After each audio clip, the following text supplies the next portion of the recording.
मागच्या 5 वर्षात महाराष्ट्रानं 3 राजकीय स्थित्यंतर पाहिले आहेत. शिवसेना आणि राष्ट्रवादीच्या पक्षफुटीमुळे राजकारणात मोठी उलथापालथ देखील झाली. पण याच 5 वर्षात अनेक राडे आणि वादही बघायला मिळाले. गाजलेल्या प्रत्येक राडेच्या केंद्रस्थानी कोणता ना कोणता नेता होता. त्यांनी केलेल्या वक्तव्यामुळे अनेकदा त्यांचा पक्षही अडचणीत सापडला.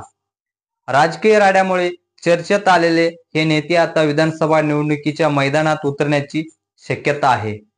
महाराष्ट्राचं राजकारण ढवळून काढणारे नेते नेमके कोण आहेत, ते कुठून निवडणूक लढवू शकतात, त्यांचे आमदार होण्याचे चान्सेस किती आहेत, पाहूयात या व्हिडिओतून. त्यापूर्वी चॅनलला सबस्क्राईबर करायला विसरू नका. नोटिफिकेशन चालू ठेवा, म्हणजेच लेटेस्ट व्हिडिओचे नोटिफिकेशन तुम्हाला मिळत राहतील. नमस्कार मंडळी, मी अक्षय आणि तुम्ही बघताय द कॉर्नर प्रस्तुत वारं आमदारकीचं.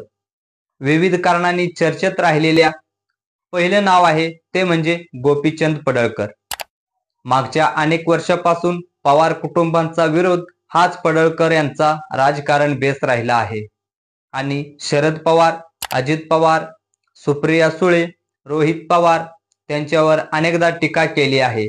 आणि अलीकडेच शरद पवारमुळे महाराष्ट्राला जातीयवादाचा कॅन्सर झालाय असं वादग्रस्त वक्तव्य केलं होतं. यावरून बराच वादंग निर्माण झाला होता. गोपीचंद पडळकर सध्या भाजपचे विधान परिषदेचे आमदार आहेत, मात्र त्यांना विधानसभेच्या रिंगणात उतरवले जाऊ शकते असे बोलले जात आहे. ते आपलं होमपेज असलेल्या खानापूर आटपाडी जतमधून निवडणूक लढवतील अशा चर्चा आहे. खानापूर आटपाडी अनिल बाबर यांच्यानंतर सुहास बाबर ताकदीने मैदानात उतरले. मतदारसंघावर बाबर कुटुंबांचा चांगलंच वर्चस्व आहे.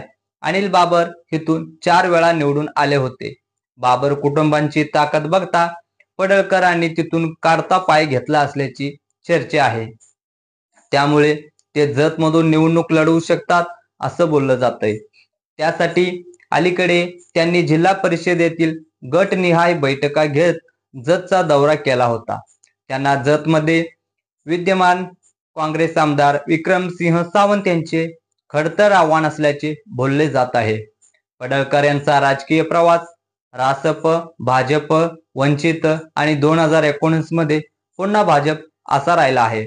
विशेष म्हणजे या 4ही निवडणुकांमध्ये त्यांचा पराभव झाला आहे. त्यामुळे यंदाची निवडणूक त्यांच्यासाठी करो या मरो असे बोलले जाते. तुम्हाला काय वाटतंय कमेंट करून सांगा. धन्यवाद.